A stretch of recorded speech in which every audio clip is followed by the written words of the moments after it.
இந்த மாதிரி ஒரு சிம்பிளிஃபிகேஷன் உங்களுக்கு எக்ஸாம்ல கேட்பாங்க. அந்த மாதிரி கேட்டாங்கன்னா எப்படி ஸ்பீடா போறதுன்றத பார்ப்போம். பாருங்க, உங்க மைண்ட்லயே ஞாபகம் வச்சுக்கோங்க, இந்த பெர்சன்டேஜ்க்கு இந்த 2 ஜீரோ கேன்சல் ஆயிரும்ட்டு. அடுத்து இங்க என்ன இருக்கு? 65 இருக்கு.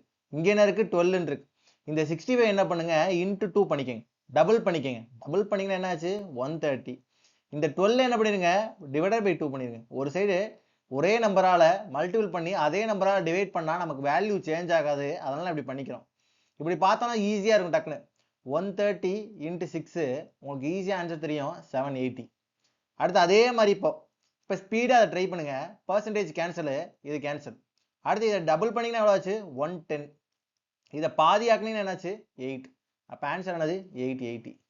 அடுத்து அதே மாதிரி இப்போ அந்த அடிக்கிறதெல்லாம் செய்ய வேண்டாம், டேரெக்டாக போடுவோம். இங்கே 70, இங்கே என்ன இருக்கும்? இன்ட்டு 9. இந்த ஜீரோலாம் கேன்சல் ஆயிரும்ல, ஜீரோ கேன்சல் ஆயிரும். இங்கே வந்து பார்த்தீங்கன்னா டோட்டலாக எவ்வளோ இருக்குன்னா 630. அடுத்து இந்த கொஸ்டின் நீங்கள் இப்போ செஞ்சு பாருங்க, ஆன்சர் கமெண்ட்ல ஆன்சர் சொல்லுங்க இந்த கொஸ்டினுக்கு. சரிங்களா? தேங்க்யூ. இன்னொரு வீடியோவில் உங்களை பார்ப்போம்.